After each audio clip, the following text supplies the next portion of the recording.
আমেরিকায় পাকাপাকিভাবে থাকার জন্য একটা নতুন শর্টকাট বেরিয়েছে। নাম ট্রাম্প গোল্ড কার্ড। শুনতে দারুণ লাগলেও এর জন্য পকেট থেকে খসাতে হবে $10 লক্ষ। আজ আমরা এই নিয়েই আলোচনা করব। আমাদের হাতে যে সূত্রগুলো আছে সেগুলো বলছে যে এটা শুধু একটা নতুন ভিসা নয়, এর পেছনে একটা বড়সড় গল্প আছে। একদিকে যখন সাধারণ অভিবাসীদের জন্য দরজা বন্ধ করা হচ্ছে, অন্যদিকে তখন পয়সাওয়ালা লোকদের জন্য লাল গালিচা পাতা হচ্ছে। তো প্রশ্ন হলো, এটা কি শুধুই টাকা কামানোর ধান্দা, নাকি আমেরিকার অভিবাসন নীতির মূল দর্শনটাই বদলে ফেলার একটা চেষ্টা? চলুন গভীরে গিয়ে বিষয়টা বোঝা যাক। ঠিক এইখানে বিষয়টা সবচেয়ে আকর্ষণীয় হয়ে ওঠে, কারণ এই গোল্ড কার্ড প্রোগ্রামটাকে এমনভাবে সাজানো হয়েছে যা আমেরিকার চিরাচরিত অভিবাসন ব্যবস্থার একেবারে উল্টো। এতদিন ধরে যে আমেরিকান ড্রিমের কথা বলা হতো, যেখানে কঠোর পরিশ্রম আর মেধার জোরে সাফল্য পাওয়া যায়, এই নতুন নীতিটা যেন সেই ধারণাকেই চ্যালেঞ্জ করছে। এখানে বলা হচ্ছে, আপনার যদি যথেষ্ট টাকা থাকে তাহলে আপনি লাইনের একেবারে সামনে চলে আসতে পারেন। আচ্ছা, তাহলে শুরু থেকেই শুরু করা যাক। এই গোল্ড কার্ড জিনিসটা আসলে কি? $10 লক্ষ বিনিময়ে ঠিক কি পাওয়া যাচ্ছে? দেখতে গেলে এর গঠনটা বেশ বেশ সহজ। ধরুন, যদি কেউ একা আবেদন করতে চান, তাহলে প্রথমে $15,000 একটা প্রসেসিং ফি দিতে হবে, যেটা কিন্তু অফেরতযোগ্য। তারপর আপনার ব্যাকগ্রাউন্ড চেক হবে। সবকিছু ঠিকঠাক থাকলে আপনাকে $1 মিলিয়ন অর্থাৎ $10 লক্ষ উপহার বা অনুদান হিসেবে দিতে হবে। ব্যাস। 1 মিনিট দাঁড়ান, $10 লক্ষ উপহার বলা হচ্ছে? এটা তো অদ্ভুত লাগছে শুনতে। মানে মানে এটা তো একটা সরকারি ফি, এটাকে উপহার বলার কারণ কি? মনে হচ্ছে যেন কোনো ইউনিভার্সিটির ফান্ডরেজিং ক্যাম্পেইন চলছে। আপনার পর্যবেক্ষণটা একদম সঠিক। এই শব্দটা বেছে নেওয়ার পেছনে একটা কৌশল আছে। সাধারণত EB-5 মতো ইনভেস্টর ভিসার ক্ষেত্রে আপনাকে টাকাটা কোনো ব্যবসায় বিনিয়োগ করতে হতো, যার ফলে দেশে চাকরি তৈরি হবে। কিন্তু উপহার শব্দটা ব্যবহার করে সেই শর্তটাকেই পাশ কাটিয়ে যাওয়া হচ্ছে। এখানে সরাসরি টাকাটা সরকারি কোষাগারে জমা হচ্ছে, কোনো বিনিয়োগ বা চাকরি তৈরির দায়বদ্ধতা থাকছে না। এটা একটা সরাসরি লেনদেন। বুঝেছি, মানে প্রক্রিয়াটা অনেক সহজ করে ফেলা হয়েছে। আচ্ছা, এটা তো গেল ব্যক্তিগত আবেদনের কথা। কোনো কোম্পানি যদি তাদের কর্মীর জন্য এই ভিসা নিতে চায়, তাদের ক্ষেত্রে নিয়মটা কি? তাদের জন্য অঙ্কটা আরও বড়। কোনো সংস্থা যদি তাদের বিদেশি কর্মীর জন্য গোল্ড কার্ড নিতে চায়, তাহলে তাদের গুনতে হবে $2 মিলিয়ন, মানে $20 লক্ষ। আর এখানেই শেষ নয়, ভিসাটা চালু রাখার জন্য বছরে আরও $20,000 করে দিতে হবে। ও, আর যদি সংস্থাটি চায় যে ভিসাটা একজন কর্মীর থেকে অন্য আরেকজনকে হস্তান্তর করবে, তার জন্য আরও $1 লক্ষ ফি লাগবে। এটা পুরোপুরি একটা প্রিমিয়াম সার্ভিস মডেল। অবিশ্বাস্য! তার মানে $10 লক্ষ সর্বোচ্চ নয়। আমি শুনছিলাম একটা প্ল্যাটিনাম কার্ডের কথাও নাকি বলা হচ্ছে। এর থেকে বেশি দাম দিয়ে আর কি বিশেষ সুবিধা পাওয়া সম্ভব? হ্যাঁ, অতি ধনীদের জন্য একটা প্ল্যাটিনাম টায়ারও রাখা হয়েছে, যার দাম $5 মিলিয়ন। এর সুবিধাগুলো আরও আকর্ষণীয়। এই কার্ড থাকলে আপনি বছরে 270 দিন পর্যন্ত আমেরিকায় থাকতে পারবেন, কিন্তু আমেরিকার বাইরের কোনো আয় থেকে আপনাকে কোনো মার্কিন ট্যাক্স দিতে হবে না। তাই নাকি? হ্যাঁ, এটা আসলে সেই সব গ্লোবাল বিলিয়নিয়ারদের জন্য তৈরি, যারা বিভিন্ন দেশে নিজেদের সম্পদ রাখেন এবং আমেরিকার বাজারে সহজে প্রবেশাধিকার চান, কিন্তু এর ট্যাক্স ব্যবস্থার অংশ হতে চান না। একটা সূত্র থেকে জানতে পারলাম এই কার্ডের ডিজাইনটাও নাকি দেখার মতো। সোনালী রঙের কার্ড, তাতে ডোনাল্ড ট্রাম্পের ছবি, স্ট্যাচু অফ লিবার্টি, আমেরিকার জাতীয় পাখি, সব মিলিয়ে একটা সরকারি ডকুমেন্টের চেয়ে বেশি কোনো লাক্সারি ক্লাবের মেম্বারশিপ কার্ডের মতো দেখতে। একদম।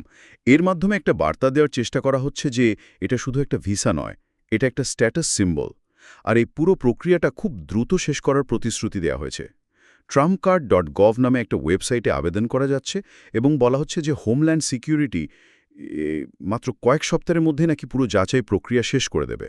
কয়েক সপ্তাহ, যেখানে সাধারণ গ্রিন কার্ডের জন্য মানুষকে বছরের পর বছর, এমনকি দশকের পর দশকও অপেক্ষা করতে হয়। ঠিক তাই। তাহলে ব্যাপারটা দাঁড়ালো, পয়সা ফেলো, তমাশা দেখো। কিন্তু এই বিপুল পরিমাণ অর্থের বিনিময়ে একজন আবেদনকারী ঠিক কি কি পাচ্ছেন? এটা কি আদতে একটা গ্রিন কার্ডই, নাকি তার চেয়ে বেশি কিছু? মূলত এটা গ্রিন কার্ডেরই একটা ফাস্ট ট্র্যাক সংস্করণ। সুবিধাগুলো প্রায় একই। আপনি আইনত আমেরিকায় স্থায়ীভাবে থাকতে পারবেন, কাজ করতে পারবেন, আপনার স্ত্রী বা স্বামী এবং 21 বছরের কম বয়সী অবিবাহিত সন্তানরাও এই সুবিধার আওতায় আসবে। আর ধরুন 5 বছর থাকার পর সাধারণ গ্রিন কার্ড হোল্ডারদের মতোই আপনিও আমেরিকার নাগরিকত্বের জন্য আবেদন করার যোগ্য হবেন। ট্রাম্প নিজে এটাকে গ্রিন কার্ডের চেয়ে অনেক ভালো এবং শক্তিশালী বলে দাবি করেছেন। তাহলে প্রচলিত EB-5 ইনভেস্টর ভিসার সাথে এর আসল পার্থক্যটা কোথায় দাঁড়ালো? দুটোই তো টাকার বিনিময়ে রেসিডেন্সি। মূল পার্থক্যটা হলো দায়বদ্ধতার জায়গায়। আমি আগেই যেমনটা বলছিলাম, EB-5 ভিসার একটা প্রধান শর্ত ছিল যে আপনার বিনিয়োগের মাধ্যমে আমেরিকায় অন্তত 10টা পূর্ণ সময়ের চাকরির ব্যবস্থা করতে হবে। এটা একটা বিতর্কিত প্রোগ্রাম ছিল, কিন্তু এর পেছনে অন্তত একটা অর্থনৈতিক যুক্তি ছিল যে এর মাধ্যমে দেশের অর্থনীতিতে কর্মসংস্থান তৈরি হচ্ছে। হ্যাঁ, একটা যুক্তি তো ছিল। কিন্তু গোল্ড কার্ড সেই শর্তটাকেই বাদ দিয়ে দিয়েছে। এখানে সোজা সাপটা কথা, টাকা দিন, রেসিডেন্সি নিন, কোনো চাকরি তৈরির ঝামেলা নেই। এখানেই তো আসল মজাটা। একদিকে লক্ষ লক্ষ ডলার খরচ করে অবৈধ অভিবাসীদের দেশ থেকে বের করে দেওয়া হচ্ছে। 19টা দেশের উপর ট্র্যাভেল ব্যান লাগানো হয়েছে। প্রায় 1.5 মিলিয়ন অ্যাসাইলামের আবেদন আটকে আছে। আর ঠিক সেই সময়েই ধনীদের জন্য এমন একটা বিলাসবহুল দরজা খুলে দেওয়া হচ্ছে। এই দুটো নীতি পাশাপাশি কিভাবে চলছে, এটা তো সম্পূর্ণ স্ববিরোধী। এই স্ববিরোধিতাই আসলে এই নীতির মূল চালিকা শক্তি। এটাকে বুঝতে হলে আমাদের প্রশাসনের দর্শনটা দেখতে হবে। বাণিজ্য সচিব হাওয়ার্ড লুটনিকের একটা মন্তব্য এই বিষয়ে খুব পরিষ্কার ধারণা দেয়। একটা সূত্র অনুযায়ী তিনি বলেছেন যে আমেরিকার প্রচলিত গ্রিন কার্ড সিস্টেমটা দেশের জন্য সবচেয়ে নিচের চতুর্থাংশের বা বটম কোয়ার্টাইল অভিবাসীদের নিয়ে আসে। Bottom quartile. হ্যাঁ, কিন্তু এই গোল্ড কার্ডের লক্ষ্য হল শুধুমাত্র অসাধারণ এবং শীর্ষস্থানীয়, মানে এক্সট্রাঅর্ডিনারি অ্যান্ড টপ টিয়ার ব্যক্তিদের আনা। আর মানে উনি সরাসরি বলছেন যে আর্থিক অবস্থা দিয়েই মানুষের যোগ্যতা মাপা হবে। যাদের টাকা নেই তারা দেশের জন্য ভালো নন। এটা তো একটা সাংঘাতিক কথা। ঠিক তাই। এই একটা মন্তব্য থেকেই পুরো দর্শনটা পরিষ্কার হয়ে যায়। এখানে অভিবাসীদের দুটো শ্রেণীতে ভাগ করে দেওয়া হচ্ছে। একদিকে সাধারণ গরিব মানুষ, যাদের দেশের জন্য বোঝা মনে করা হচ্ছে, আর অন্যদিকে ধনী অসাধারণ মানুষ, যাদের সাদরে আমন্ত্রণ জানানো হচ্ছে। আর এর পেছনের অর্থনৈতিক উদ্দেশ্যটাও খুব স্পষ্ট। প্রশাসন আশা করছে এই প্রোগ্রাম থেকে বিলিয়ন বিলিয়ন ডলার রাজস্ব আসবে। শোনা যাচ্ছে প্রি রেজিস্ট্রেশন পর্বেই নাকি প্রায় 10,000 মানুষ আগ্রহ দেখিয়েছে। সুতরাং এটা শুধু অভিবাসন নীতি নয়, এটা একটা বড়সড় রেভিনিউ মডেলও। স্বাভাবিকভাবেই এই নীতি নিয়ে সমালোচনা তো হওয়ারই কথা। কারা সবচেয়ে বেশি বিরোধিতা করছে আর তাদের মূল যুক্তিগুলো কি? সমালোচনা আসছে প্রায় সব পক্ষ থেকেই। ডেমোক্র্যাটরা এবং অভিবাসন অধিকার কর্মীরা বলছেন এটা অনৈতিক। এটা আমেরিকান নাগরিকত্বকে একটা পণ্য বানিয়ে ফেলছে, যা শুধু ধনীরাই কিনতে পারবে। তাদের মতে এটা আমেরিকার সেই মূল ধারণার পরিপন্থী, যা বলে যে এটা কঠোর পরিশ্রমীদের দেশ, সুযোগের দেশ। সোজা কথায় এটা ভিসা কিনে নেওয়ার একটা নির্লজ্জ প্রচেষ্টা। কিন্তু ট্রাম্পের নিজের সমর্থকদের মধ্যে এর প্রতিক্রিয়া কেমন? তারা তো সাধারণত যে কোনো ধরনের অভিবাসনেরই বিরোধী। সেটাও একটা খুব মজার ব্যাপার। ট্রাম্পের কট্টর সমর্থক গোষ্ঠীর একটা বড় অংশ যে কোনো ধরনের আইনি অভিবাসন বাড়ানোরও বিরোধী। তাদের কাছে অভিবাসী মানেই দেশের ওপর বোঝা, তা সে বৈধ হোক বা অবৈধ। তাই তাদের অনেকে এই নীতিকে ভালোভাবে দেখছে না। তাদের যুক্তি হল আমেরিকার নাগরিকত্ব বা বসবাসের অধিকার কোনোভাবেই বিক্রি করা উচিত নয়, তা দেশের কোষাগারে যত টাকাই আসুক না কেন।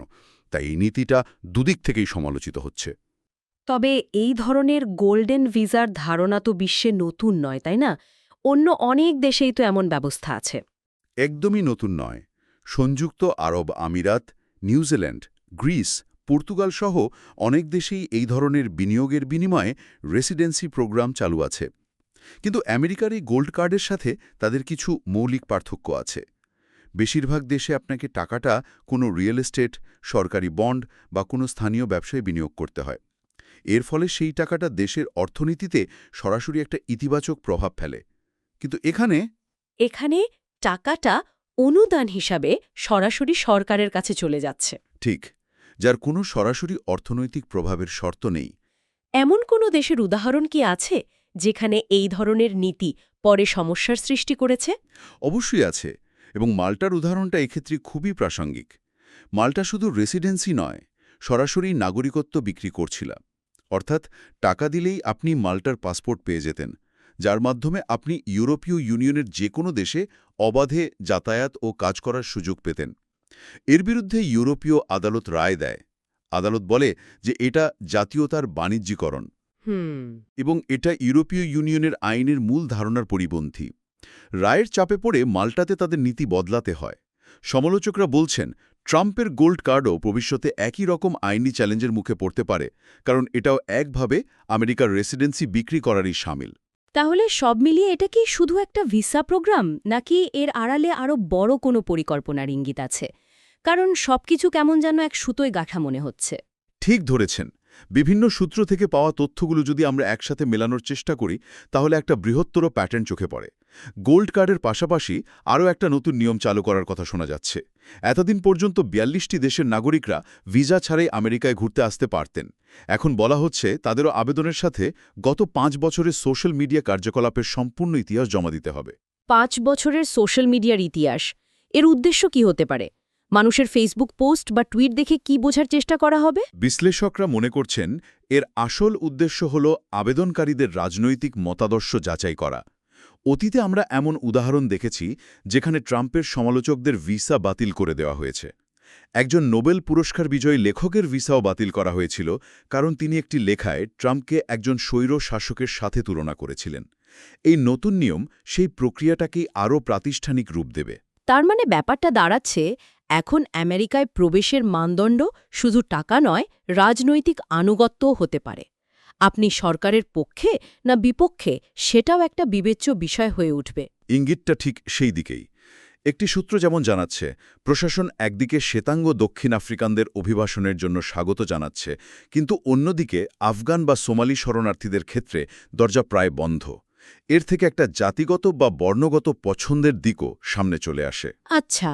সুতরাং এই সব তথ্য একসাথে করলে বোঝা যায় এটা শুধু একটা বিচ্ছিন্ন অভিবাসন নীতি নয়, এটা একটা বৃহত্তর সাংস্কৃতিক যুদ্ধের বা কালচার ওয়ারের অংশ, যেখানে প্রশাসন ঠিক করে দিতে চাইছে যে আমেরিকায় কারা কাম্য এবং কারা অকাম্য।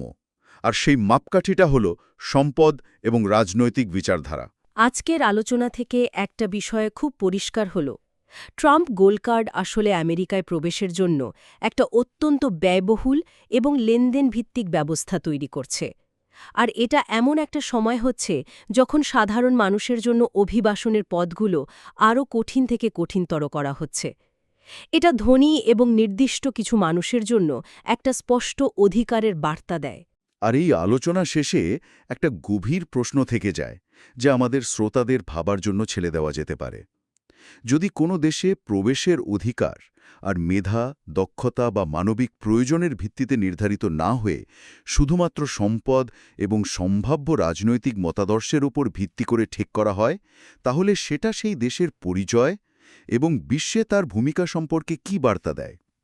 যে ব্যবস্থা আবেদনকারীদের এতটাই স্পষ্টভাবে সাধারণ এবং অসাধারণ এই দুই ভাগে ভাগ করে দেয়, তা কি আসলে আমেরিকান ড্রিম বা আমেরিকান স্বপ্নের সেই পুরনো ধারণাকেই নতুন করে সংজ্ঞায়িত করছে না?